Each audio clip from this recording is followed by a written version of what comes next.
Welcome or welcome back to Both Sides of the Barricade. We have a very special guest this week. We have Mob Rich with us. And if this episode is out and you're listening to it, their album is out. It is called Why Know Why. It's amazing. I got the pleasure of listening to it already. And guys, it's amazing. I honestly loved every song. So congrats. I mean, that feels really good to hear that you liked all the songs. I mean, that's always a good thing. It'd be way worse if you were like, I liked 2 of the songs, the other 10 were not as strong, but good job, guys.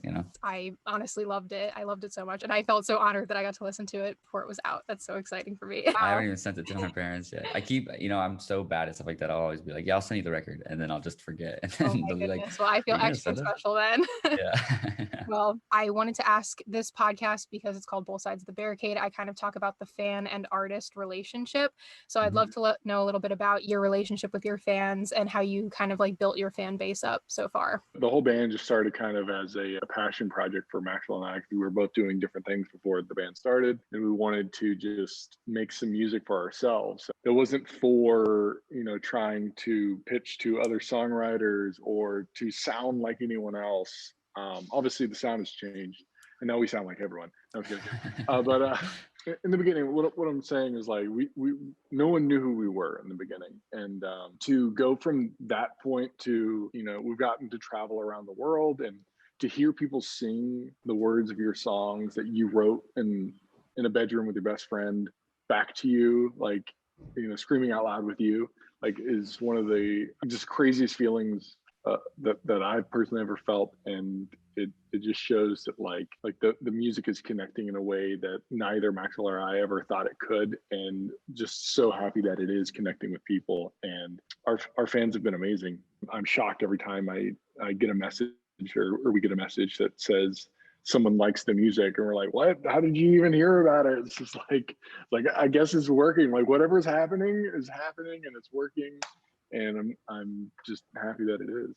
For us, it's like it's a constant process of trying to find like new ways to stay connected with our fans, and feel like we're doing something for them. I think as artists, especially in the kind of genre or the lane that we're in, it's first and foremost like kind of the most important thing, just second to like making good music, to just have like a really honest, authentic relationship with your fans and try to like show them parts of your life and let them in and just know that they're a part of a community. And we try to do that as much as we can. And luckily, through quarantine, we live in a time where there's internet and you can, have connections with fans, and there's things like Discord and community and just regular social media. For us, our favorite thing is meeting them in person, and going and playing shows and talking to people after the shows and seeing their faces and having like those in-person connections, I think is one of the most important things for us, because it really like grounds us as people, I would say, just to know like, oh man, these are the people that listen to our music, or they just found out about us because we're opening up for somebody else. Those are like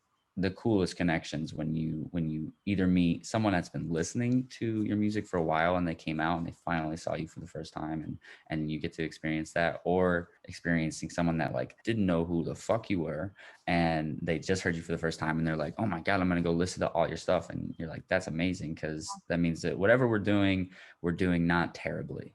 So and it's connecting on some level, and it's hard to like flip the like perspective, because as kids growing up, you have these people that mean everything to you, and you go and see them and you meet them, or you don't even meet them, but you see them play music and you go, wow, this person has like profoundly changed my life through their music. And it's really hard to, even as you're meeting people, like understand that, sometimes these people have been profoundly affected by things that you did. And it's just a weird concept. The really rewarding thing is that past all the like the narcissism and egotism that comes with like thinking like, oh man, they've been affected by something I did, but made someone have an emotional reaction the same way that I had emotional reaction as a kid. And like, I remember that feeling, like that's pretty cool, and still have those feelings, Yeah. And I was going to ask, because obviously like I'm not an artist myself, but as a fan, like I can completely relate to meeting an idol of mine and just being like, you don't even know how to express in words like how much they've affected your life in such a profound way, like you were saying. Are there artists for you two where you've been able to meet, even if not like just artists that you would say have affected you in that way? Yeah, I mean, for me, like really quickly, like Bon Iver is like my favorite artist of all time, or one of. He's up there, probably number one. And we were playing like a festival. I've seen him a number of times in concert, and like cried my eyes out every time. But like we were playing a show like right before quarantine happened last year in Phoenix, and he was headlining the festival. And I remember like there was like a low level artist area, and then like a way higher level artist area, like where it was like they had their own section, and I like remember I saw him like poke his head over the fence because they were like right next to each other, and I was like, Justin, and I was like, I like very awkwardly like raised my hand, and he just kind of looked at me and was like, did a little head nod, and that was enough for me. I was like, all right, cool. I was like, I'm not gonna be any more creepy than that. Yeah.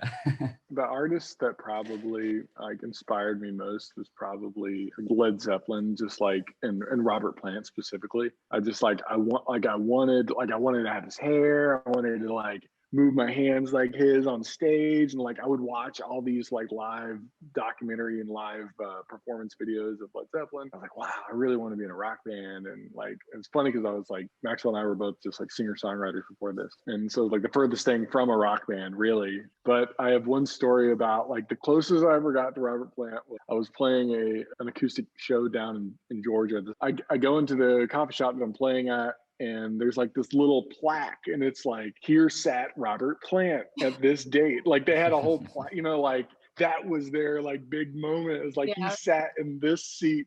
So like I got there early, and literally I saw that plaque, and I just sat in the seat for like an hour and just tried to absorb the like residual ass dust that was on that couch from Robert Plant, whatever. But I thought it was so cool. But definitely his performances and his voice and the way that he carries himself on stage was a big influence of mine still to this day. I like that you two have very different like influences. Yeah.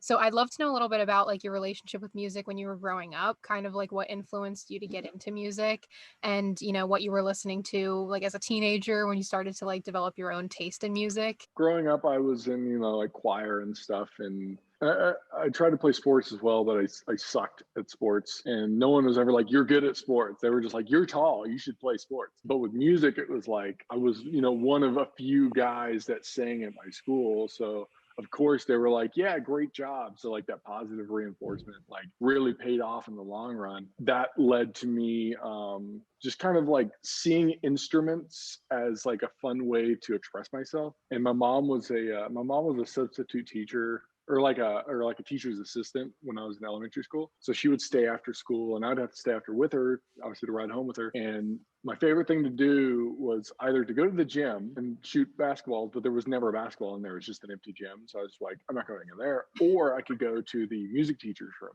And she was kind enough to let me come in there and like bang on the xylophones and the glockenspiels and play on the piano. And I was awful. I had no clue what I was doing. But she had a door on her office, so I'm sure that was shut now that I'm thinking about it. But she let me in there and let me like play with the instruments, and that definitely inspired me a lot young. And going from there, I stole my dad's guitar going into the summer before high school because I wanted to be in a band with my cousin. But my cousin was a grade older than me. He was already in high school, so I was a loser.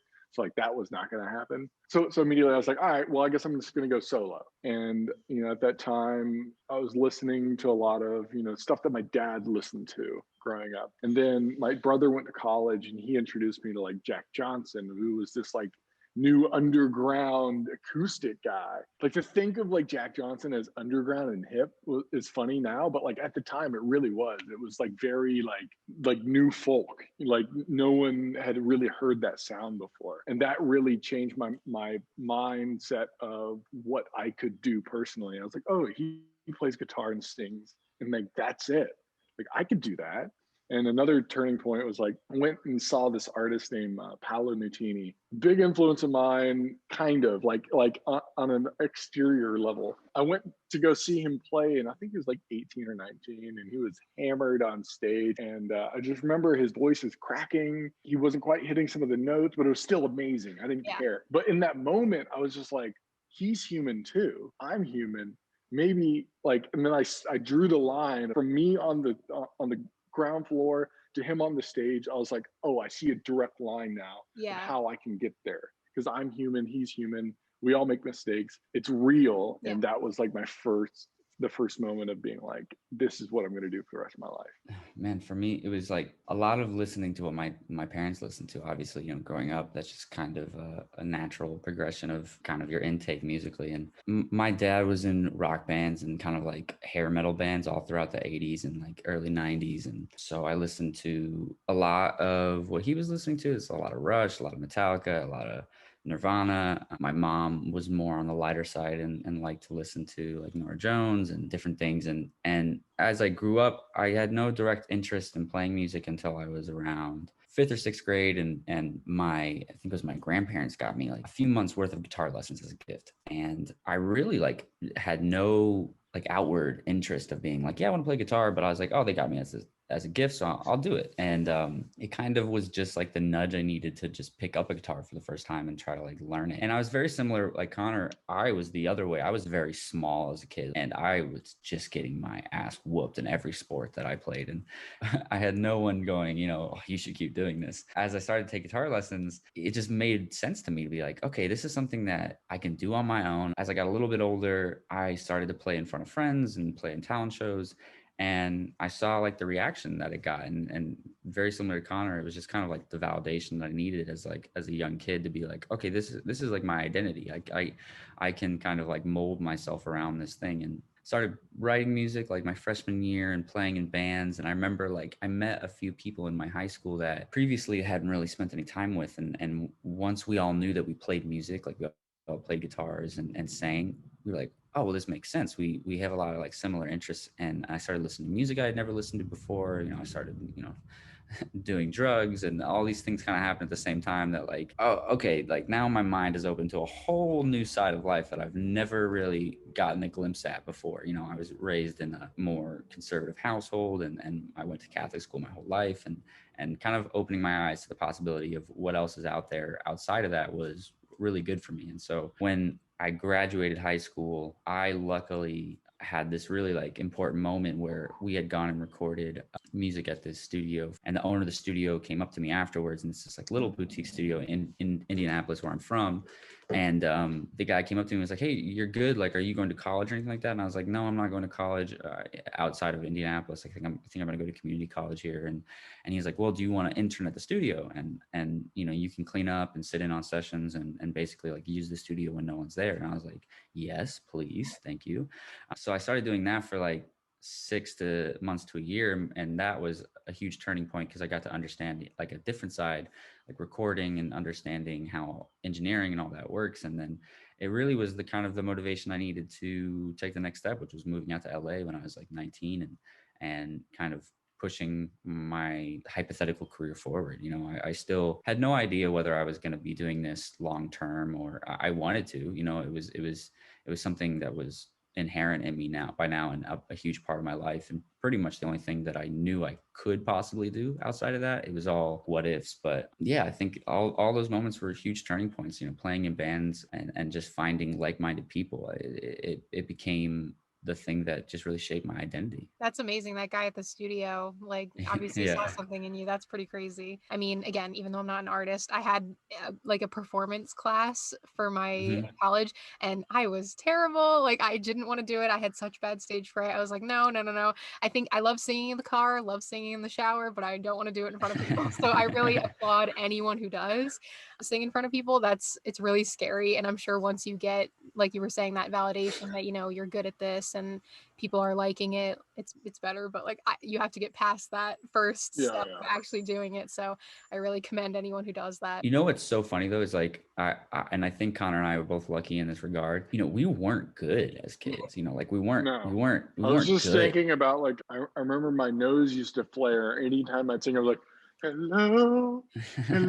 Like I don't know why I'm singing hello, but anyways, like anytime I sang, my nose would flare, and there would be a conscious in my mind. I was like, why am I doing that? Why am I doing this? And I would get so self-conscious, and like that lasted. I don't remember it ending. I think it just stopped thinking about it. The fact that we had people around us that didn't put us down. You don't even necessarily need someone to be like, you're the best. You just need someone to be like, good job, like keep going, you know, like, and not being like, ooh, you should put this down. This isn't going to be a career for you, you know, or this isn't going to last. And luckily we both had enough neutral validation of being like, you know, keep going, like keep working at It it. was just And positive reinforcement. Yeah, exactly. I think the biggest thing is just finding like what you're passionate about and following that. Like it doesn't have to be something that you think you're going to make money in right away, but if you're doing it and you're passionate about it, like you'll find a way to make money eventually with it, I think.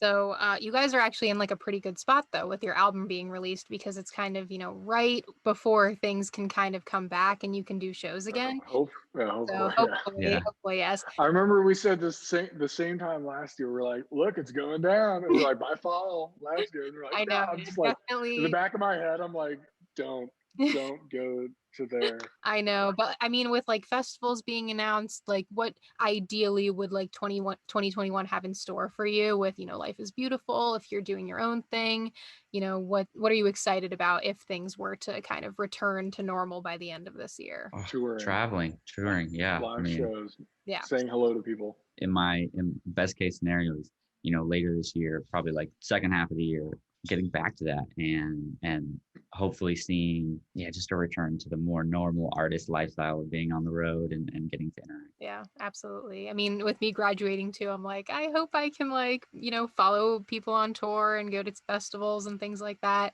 and just like meet people. Like obviously this has been a great way for me to meet artists and people in the industry, you know, through, even though it's through a screen, like it still has kept me kind of social and able to network. So that's exciting, but I'm definitely ready to be back in a pit again.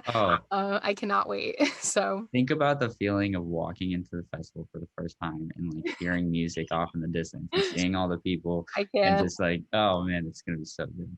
I know. I've almost like forgotten what it feels like. It's so sad, but I mean, hopefully we will be back soon enough. So I have some questions for you. First one is, how has your career as a duo been different from those of solo artists? Like from your perspective, how would you compare the two? I would say in a couple ways it's amazing. In a couple ways it's a little bit harder. I think like in the ways that it's amazing is you split the work and you have more opportunities to do stuff because there's two of you and you can kind of create with somebody, which lends itself to cooler stuff, putting two minds together. And luckily Connor and I work well when we put our heads together, and we both come from very different mindsets a lot of times in the way we look at things. And so it lends itself to more interesting ideas, and Connor's very out there and I'm very like compartmentalized, and so it works well. The one thing in a social media age is sometimes a little bit harder as a duo because especially like for a long time it was a little hard to like get to each other just because of quarantine and lockdown and the way things were going. It was a little harder to create content. I think as an individual you're like, all right, it's just me, so I can just pump stuff out and it's just me in my head and I can just do whatever I want. So for us, because we're constantly being like, hey, do you want to do this, and hey, what do you think about this idea, it's a little bit harder sometimes to make those ideas come to life just because of the limitations of that. But I think overall it's been a huge blessing because I think we've created things with each other that are, I would say, the best things that we have created even as individuals. And so like when you look at it from that perspective, it's like, oh, well, it makes sense. Like we are doing things that we wouldn't do, and we've pushed each other to new levels in terms of, you know, songwriting and production. Now when we create stuff on our own, I think it's even better than what we used to because we have like more informed, we worked with amazing people. So overall I think it's been really good. Yeah, I think the best part about being in a duo is that when you work alone, there's always the question of doubt, or there's always a doubt in the back of your mind of like, I don't know if this is good enough. I don't think this is good. You know, like there's always that part of you. And being in a duo, it's like you can voice that concern, and I can be like, yeah, I don't think this is good. And Maxwell's like, no, this is fucking great. And then you're like, oh yeah, actually you're right. This is fucking great. One of the best things also about it is like when we write together, because it is two minds thinking of one idea, it's usually an idea that is universal. That way we know that when we finish this song, not only will I relate to it and you relate to it, there's a really good chance that other people will too, because we have written a song that, even though like some of the songs we have are an isolated experience, but like it's written in a way that we can both say, yes, I feel that, I have felt that, I've been there. Yeah. So what is your creative process like, especially in regards to, you know, this album that you've put out? You know, what is it what inspires you and what goes into making the visuals, all of that. In terms of the actual music, it's been, a long time coming. We've been writing together for about close to 6 years now. And so some of the songs are deep cuts in the sense that like we've been holding on to them for a long time, waiting for the point at which like we're going to release a record and be able to put some like more album tracks on there. And so when quarantine hit and we came up with the idea of like, all right, well, let's finish an actual record, we went in with our buddy Mickey Adamson, who produced the record along with us, and took all of these songs that we knew that we wanted to finish, and we finished them with him. And it was such a wonderful experience because we took all these songs that have been sitting in our demo pile for a long time and kind of like, all right, we get to like make all of these sound similar and cohesive, and we've never put a full record like that together. So it was really cool and an amazing experience. And in terms of the visuals, we worked with a really amazing artist named Dewey Sanders, and we came to the idea like we want to do something very collage-esque and very surrealist in terms of like the artwork and have all the singles and the artwork make sense together. And he just nailed it, and we just went back and forth a lot in terms of the ideas of what we wanted to be in there. And this record itself is, we like to think of it as a collection of conversations because, Connor and I, as best friends and in a band together, we've just had countless conversations, and these songs were a result of those conversations and ideas and feelings that we've had. And so we wanted the artwork to reflect that and kind of have images and feel like they were a conversation too. And hopefully it comes across as that. And the videos, I think our videos are always an ability to expand on like a real goofy side of ourselves, we really like to show that. And I think in our videos and kind of be tongue in cheek, even when the songs are a little more serious. And so it's always an opportunity for us to be like, man, what if we did this? Or what if we did that? It's like, I think there are artists that everything is so aesthetically the same and everything is within this filter. And I think for us, we kind of branch out a little bit and go like, man, like, what if we just had a guy dancing through the streets of, Atlanta, and like for everything and nothing, and like, and sometimes we work with amazing directors who give us ideas that we had never thought about, like the Yoko Ono video and a couple other videos we did with this guy named Scotty Cameron. And he just came to us with the Yoko Ono idea. He's like, I want to put you guys in car beds and I want to drive you around Los Angeles. And we were like, yes, like this sounds amazing. And so it's always an opportunity just to expand your visual artistic sense that like, as musicians, sometimes we don't know how to do. And so working with other people is amazing. I wanted to ask you guys what your favorite songs, like each of your favorite songs on the album is, and kind of what inspired them. It always changes for me. On some different levels, like there are songs that I'm really excited to play live, and I think we'll just take on a new form as we play them live. Like there's a song called Buggin', which is early on the record. I love that one. I was gonna say. Nice. Yeah. We that one's like special to me in terms of like, I think it'll just be so much fun to play live. Like I think it's going to be so big and anthemic and everything and nothing, I think will be really fun live. Just listening to the record, there are a few that are really special to me. I think a song called Two Sides, which is really just about duality and how as high as you go, as far as you fall, it's like, it's that idea that doesn't matter. Joy and sadness are always going to be a part of your life, and they'll be intermingled with each other. It always just hits me in a way. There's a song on the record that actually Connor wrote by himself called Lips and Mouth, which I think is such an amazing record. And that's a really special one just because, I didn't write it, but I get to share in it. I get to share in having it be part of our catalog, and that's really special. And go back to what he was saying about the songwriting process of it. It's like, even if like there were songs that we didn't fully write completely together, it's like, I still had to go to him to show him and be like, what do you think about this? And like, he had that final polish of it. It's like, here, like, let's tweak this. It's almost as if he did write it with me. Back to your question, like, what is my favorite song? The record, like Max said, it changes every day, but today it's probably Made to Fall. It's probably one of the most serious songs on the record. And I'm just glad it's going to be out there. It really says a lot about how I feel and how Maxwell feels about life in general, and our need and want to make our family and friends proud. And whether it's from an ego place or just a place of like, when you think about your choices in life, it's like, yes, they're all like from, you can look at them as a place of ego, right? But you can also like see it as a place of like, you're trying to do things because you want people to be happy. And you know that like by succeeding, I will bring joy to these people in my life. And it's kind of about that, and about just like wanting to succeed at life, not only for yourself, but for those around you. I did want to ask you about collaboration. I mean, obviously you guys collaborate all the time because you work together, but you have a song with Bishop Briggs, who I love. And I just wanted to ask, what is it like working with friends or other artists, kind of including them in your vision? And especially that song, I'd love to know, just because I love Bishop. That song specifically was crazy because, first off, as an emerging artist, anytime a bigger artist hits you up and is like, hey, I love this song, do you want to work together? It's very surreal. And you're like, okay, well, this big artist knows us, like they know about us. She like liked a photo before, and I was like, oh my God. Yeah. Like hit up Maxwell, he's like, she liked our photo, and then she DM'd us, and I was like, oh my God. Yeah. So when she hit us up, she's like, I don't know if you would want to write. And we were like, you can lose it. I don't know, because we definitely want to write. So we came in one day and she had this idea already in her mind that she wanted to write about, kind of like writing about liking somebody from the other person's perspective. And we wrote that song in 30 minutes. It was so easy.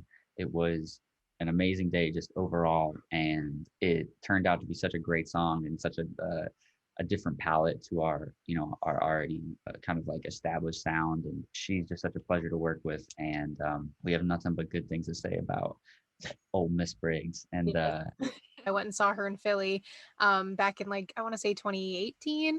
And I showed up to the meet and greet because I had a VIP ticket, and we were wearing the same jacket. And oh, no way. Yeah, it was because she loves tracksuits, and she was wearing a lot of tracksuits at the time. And I got this Fila yellow jacket with Hello Kitty on it, and we showed up in the exact same jacket, and we have a picture together in the same jackets. It's very funny. I was like, well, one of us has to change. But I thought that's that was hilarious. Yes. I actually was going to a buddy's show, and I was going with Jordan Granson, and I hopped in an Uber with him, and I was just like, oh man, this song that we wrote, I think it's I don't think it's too good. We spent all day, and I don't know about this song. And he's like, oh, well, that sucks. And I remember then I was with him a few months later, and I was like, oh yeah, this is the song that I was telling you about that one night. And he was like, bro, this is your hardest song to date. This is so good. And I was like, really? Okay. And then fast forward even more, I went to Connor. I was like, do you think Jordan maybe would want to hop on the song? He says he really likes it. And hop even farther into the future, I approached him with the idea, and we just kind of went back and forth. And he's like, yeah, that'd be cool. And then he was on tour, and he sent me a voice note, and it was just his verse or the bridge for the song. And we have this ongoing joke because Jordan always jokes with me. He's like, immediately when I heard that song, I knew it had to be mine. He's like, yeah, I knew it had to be mine. And he always sends me this meme where it's a stick guy going I made this, and he holds up a little piece of rock or something, and then there's another stick guy, and the other stick guy takes it and he goes, no, I made this. and we always have an ongoing joke because he really did he took the song to another level, him and his producer, and he was like, I just want to sing all over the song if that's cool with you guys. And we were like, yeah. And we were just I just wanted it to be a collaboration. I want to get it out into the world. And so we're really willing to do whatever. And yeah, he made the song so much better because it fits his sound a lot too. And so it was such a nice bridge between the two of us. But that whole process was just working with a friend, so it was a different process where there's a lot less, I would say, pressure, because it's hey man, we're just homies, whatever happens. No one's too worried about this. And we're hoping it works in the back of our head, but we know that if it doesn't, whatever, we're still buddies, and we still write together, and it's all good. And so that was just a funny situation in general. And there is a really funny aspect to it because me and Jordan sound a lot alike vocal wise. And I actually I've written a few songs for his project, and there's a song called Put Me Under that I did a demo for. We had written it, I did a demo for him. I was like, do you like this vibe?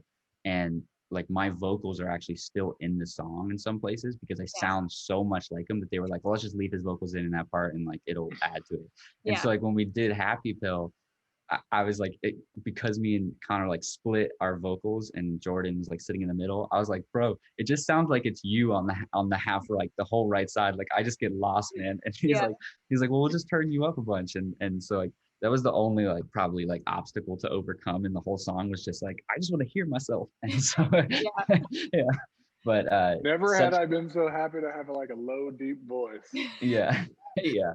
That's the one thing with us collaborating with other people. It's a little interesting with the friend song. It's so easy because Bishop, A being a girl and A being have such a distinct voice. Oh, It's yeah. like she sits in a different plane as us. Yeah. So it was really easy to kind of like mold those vocals together. And even when we did. When we had Matt Mason on our strip cover of Yoko Ono, he has such a distinct voice that it's really easy to find the voices in the mix. What do you hope people get from listening to your music, especially this album? What do you hope to get from sharing your art with the world? So what do you hope your fans get, and what do you hope to get? For me, albums are connected to points in time. And like it's like time traveling. Like I can pop on Third Eye Blind Jumper album and I'm like, it takes me back to driving in Texas in a minivan with my family. Yeah. Like, and thinking about like alternative music and like I am there when I listen to it, right?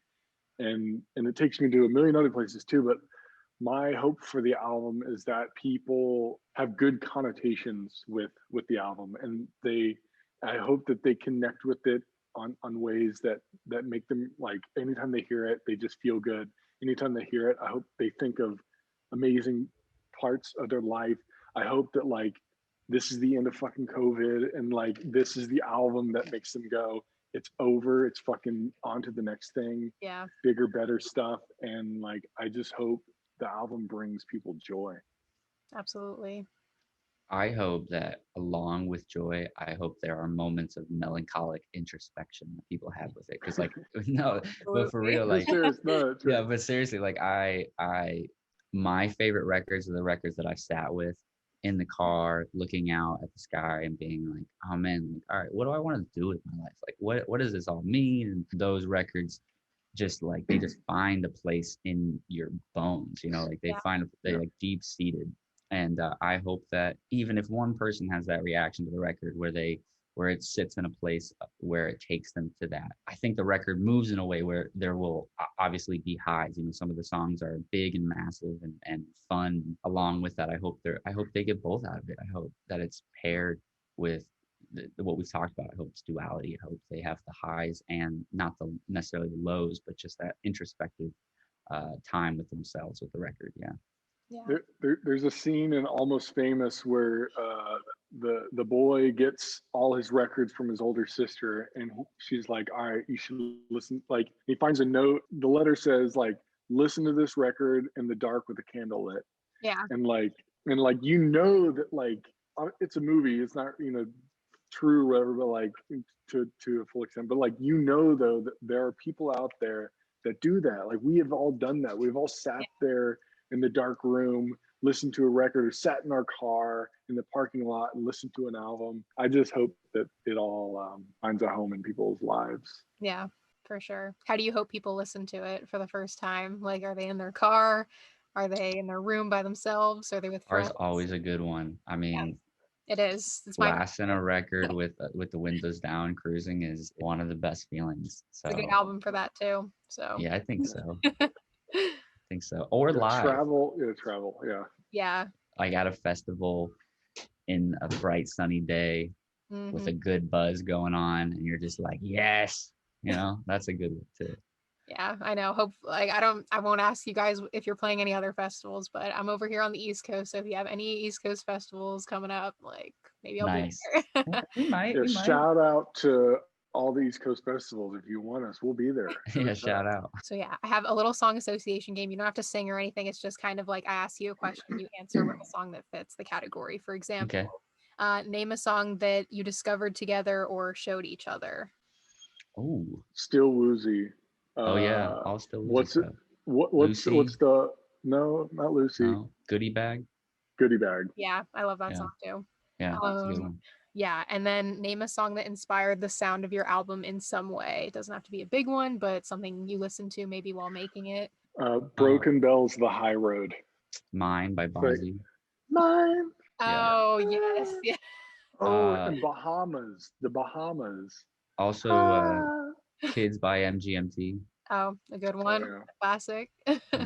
Name a song that you really relate to. My favorite song ever that I've always drawn connotation from my life into. I've tried to make it like my every line. I'm like, oh, that's my life. That means this part in my life. I try to like fortune tell it out of, but it's Going to California by Led Zeppelin. Mm.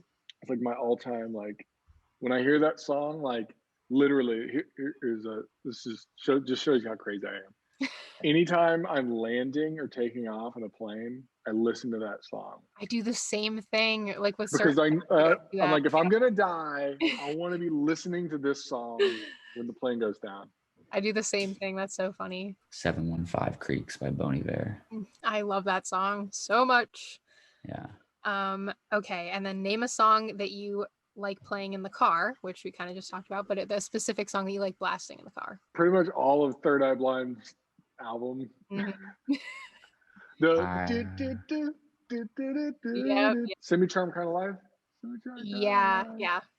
That one too, but I would say Salad Days by Mac DeMarco. Nice. Yeah. As I'm getting older, like on the PCH type of vibe, you know, like looking at the ocean. It's really good. Definitely moving to California changed my whole like vibe of listening to music. Yeah. Like I definitely listen to a lot more of that world. Yeah. Once travel is a thing, I will be visiting out there for sure. There you go. And then the last one, what is one of your all-time favorite songs? Which Connor, you did mention, but if you want to say another one, feel free. I would say for me, another Bon Iver song, but Restacks by Bon Iver. Another classic. I think classic is such a sad song. Like I listen to it, such a crying. sad song. Oh yeah, one of my favorites. Yeah. I'll just throw out an artist because I can't think of an exact one song in particular, but like Astrid Gilberto. She like her voice is like next level. Yeah. So I like to end the episodes with a little current favorite section. So if you have any current favorite songs, albums, artists that you're listening to, feel free to plug them. Whatever you're into right now. The new Briston Maroney album that just came out. I've been listening to a lot of this band called Belaganas, specifically this song called Jackknife, and I just found he's been kind of blowing up as of recently, but Fred Again is like this dance artist, but he does really cool music. I'm trying to think. I mean, obviously go listen to Why Know Why. That's what I'm listening to right now because I haven't really but honestly, I seriously love the album, guys. Like every song is great. Two Sides. I mean, I only got to listen to it in full once. I always listen to albums in full in order the first time, but I only got to listen to it in full once, but I went back to like Buggin' and Two Sides and Lips and Mouth. I love those songs. So you guys nice. Thank you so much. Yes. So that's what I'm listening to. Another song I love, I feel like I plug her all the time, but this artist Baby Queen, she's like a London alt pop artist. She's kind of emerging as well. She just released a song recently called Dover Beach, which I really like. Very fun summer song. So check her out. Yes, I love her. I mention her all the time. It's so funny, but like I am obsessed. So with all of that being said, everyone who's listening to this, go stream the album Why Know Why from Mob Rich. It's amazing. You heard it from me first. And you can find Mob Rich on social media at Mob Rich on Instagram, Mob Rich on Twitter, and Mob Rich Music on TikTok. Is that all correct? Sounds good to me. Amazing. Yeah. Okay. So with all of that being said, this has been an episode of Both Sides of the Barricade. You can follow us on Instagram at Both Sides of the Barricade, on Twitter at BSOTB Pod, the acronym and then pod. We're on Facebook. You can follow me at JTaylorLDR on Instagram and Twitter. This episode is available on Spotify and iTunes. You can watch it on YouTube, and you can follow, subscribe, like, download, rate, comment, all of that. Thank you so much for listening. Thank you, Mob Rich, for being here. You guys are amazing. And we will see you in the next episode. Go listen to the album. Yes, everyone. Bye.